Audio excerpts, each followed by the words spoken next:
So we're back. And so last week we talked about uh, uh, hedges, and today we get to have the subject of vines or climbing plants.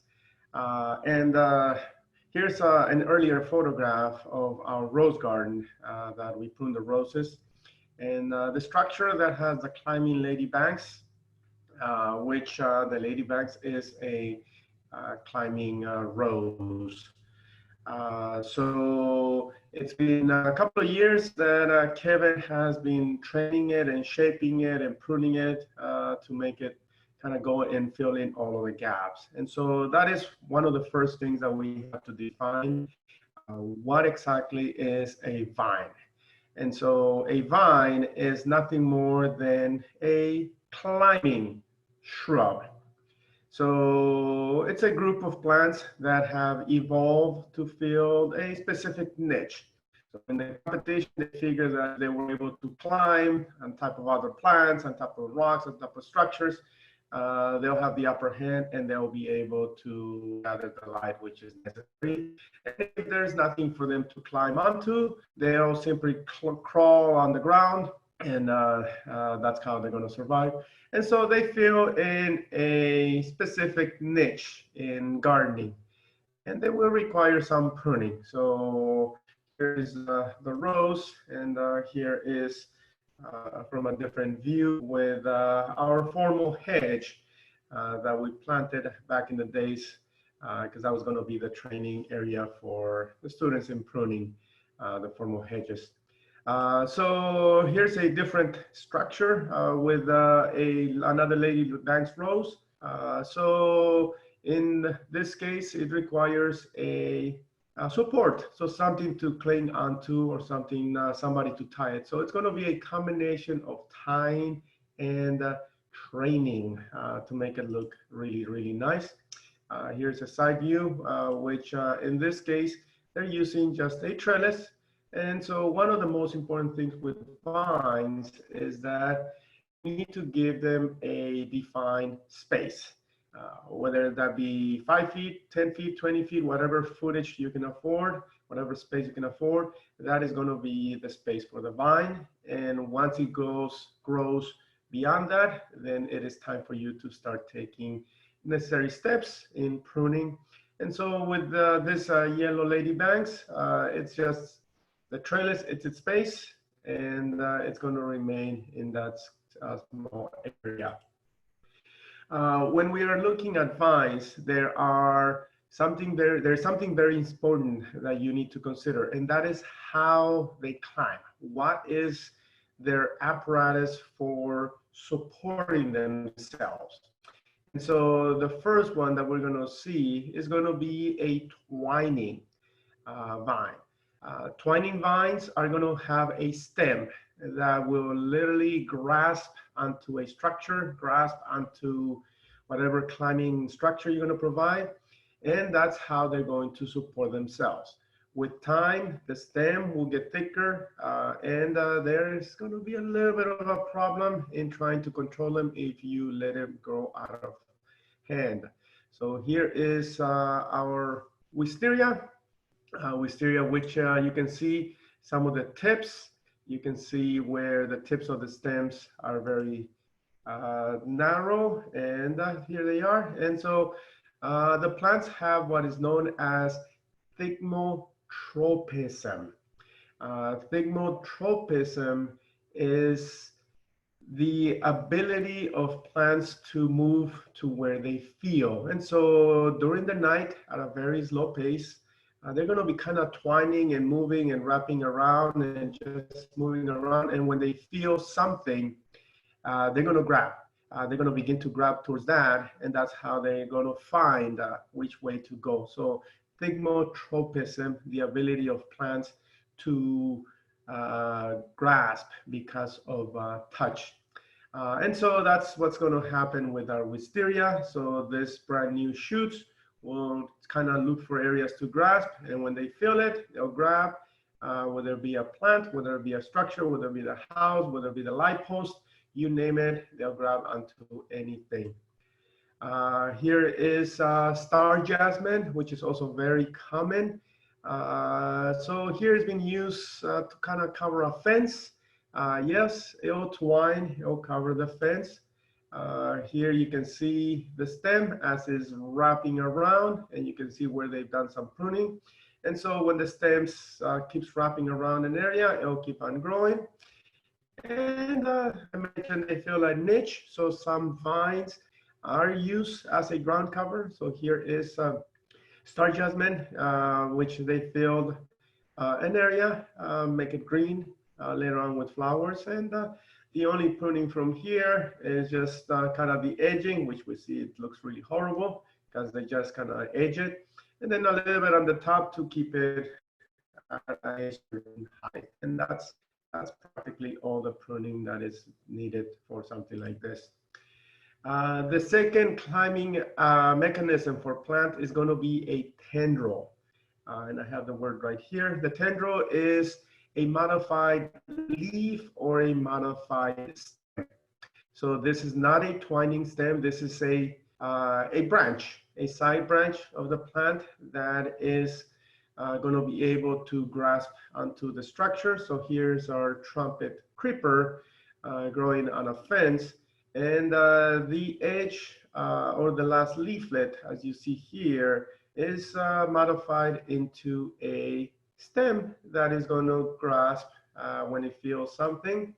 The other example would be the passion vine that you can see here, the tendril as it has grasped onto a twig or a tiny stem. Or here's a different one where the side stem is branched into a tendril, and in this case it just forks so that it can feel where it needs to grasp. So tendril bearing plants, they are going to also be climbing, and they're not as strong, so as the tendril die they usually fall off, but by that time the plant has probably already gone over the structure or whatever, and it's going to support itself by that. But while climbing, they'll require some kind of thinner apparatus or thinner structure because the tendrils cannot grasp onto very thick stems or very thick branches or very thick post. So something like a wire fence would be perfect for tendril growing plants. The next one is going to be plants that are going to use a modified tendril, but it's going to be more of a suction cup. This would be the case of our partner sister or Virginia creeper, or sometimes Boston ivy. And so Boston ivy here being used as a wall cover. So the suction cup will literally attach itself to the wall. So here is the modified stem, and you see the tips that are right here. Those are going to be the suction cups. So when they feel the wall, you can see them expanding right here and right here. So they will then cling onto the wall, and that's how they're going to support themselves. And that is how the growth of this Boston ivy took place back many years ago. Now there's a really nice thick stem that will continue to branch. And the best time to see this is during the winter when the plant is dormant, and you can see all of that. But rarely would you need to prune some of this Boston ivy. If they fill in a wall, it will be perfect. If it's trying to go out of its area, then you will need to prune it to bring it back to its own space. And here's some of the fruit for this Boston ivy. And here's some more photographs. The last one is going to be a rambler type growing habit. That is going to be the case of plants that are just going to grow. They're going to use their own weight to kind of grow on something and hold the cells. So here is our couple gold vine. So this will require some support if you want to train them into a specific area or a specific place. So here it is with our in a house, and this was trained and it needs continuous training. Otherwise, it just kind of grows up there. Here also to a wall where it has been trained at least, or it can use its own weight to support itself if you want to train it as a freestanding individual. Here it is in front of a garage. So you can see a very large vine. You can see some of the support. So they're using something to hold it, and they trained it to go the opposite way. So here's a different view of that. So they don't have any of those apparatus. They just have stems that meander and get themselves wherever they want, on top of something else, on top of trees, and just their own massive weight. It's going to do the climbing. When they get older, they may be referred to as lianas, which is the thing that Tarzan flew through the jungle. The last one is going to be a specialized root. And these are roots that will come out of the stem that will also allow the plant to cling onto a wall. That is going to be the case of our ivies, English ivy right here, that is climbing onto the wall. So once again, to cover walls. And so here's the stem of a different plant. This is trumpet creeper, but you see those roots that will cling onto a wall, cling onto a plant, cling onto something else, whatever it needs, so that it can climb. And so here's a different view. So we have the ivy that it's going to climb, and you can kind of see the roots right here where they cling onto the wall. Or like the other plants, it can be also used as a ground cover. It can get out of control because it'll keep on growing. So keeping it nice edge is going to be very important. Or creeping fig. So here is one that has very, very large leaves. This is the adult. This is a really nice wall. I don't think it was intended to have this very large leaves. That only occurs when the plant is not pruned and it becomes an adult. So creeping fig needs constant pruning. So on the top, you see some of the juvenile leaves that are going to be very small. So that is what is planted for. And we have the adult leaves. Now we look at what's supposed to look like. It's something like this. So here is where they have done a very good job in just having a nice, simple wall cover with those very nice small leaves. Very nice, very detailed. Here it is. So it's about an inch from the wall, and they keep on pruning it, making sure that it doesn't continue on growing, because then it'll become an adult and it's more difficult. And so very nice, very detailed. Here's where you can still see the beautiful area where it's confined to, and the nice small leaf. So yes, creeping fig requires a lot more pruning than what people give it. And so that's when it becomes an adult and it becomes too raggedy. Maybe for large areas, it'll work, but it's intended to look something like this, very clean and very precise. Now, when we are looking at vines, there are things that you need to keep in mind, and that's going to be the use. What is the vine there for? And also the structure. So we're going to take a couple of vines here that I saw growing in a park in Cerritos. So we have a nice structure. They all have this really nice square structure that it looks supposed to almost be like a window looking through. And there's several different vines that were planted in each one in its own confined space. So we'll use that. This is the space that the plant is going to be allowed to grow. So we know that number one, what is going to be their space. Number two, the use. It's going to cover, make this area look really nice, and provide some shape, provide some color, which is great. And then the use is also, the use is going to be the use for the public. So there is a bench. a bench where the public is going to be able to sit, keeping bench. So when we look at our trumpet creeper, if we look at the back, it's looks a little bit too shaggy. It requires a lot more training. So keep in mind they're just gonna use tendrils. So they're just gonna grow out there and kind of be free living. So probably a little bit more training to fill in some of those gaps, and also keep it away from going too far off of that structure. If we look at the flowers, that's the flowers. If we look at the side view, now we see that the vine is definitely blocking somebody to sit comfortably right here. So be aware that vines, for the most part, will have a very rapid growing habit. And so pruning constantly is going to be a continuous chore.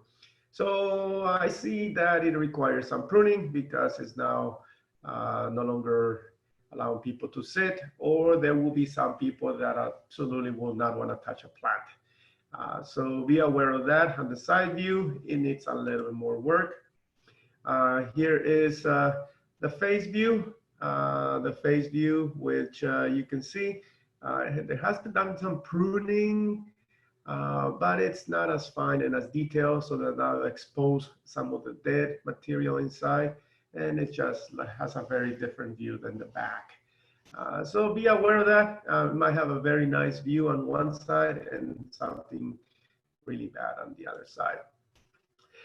This is another trumpet vine. This is the lavender trumpet vine. Here we see the side view. Here we see the back view. So that's the window into somebody else's life, so you can see through it. I'm sure there's some artistic characteristic to it.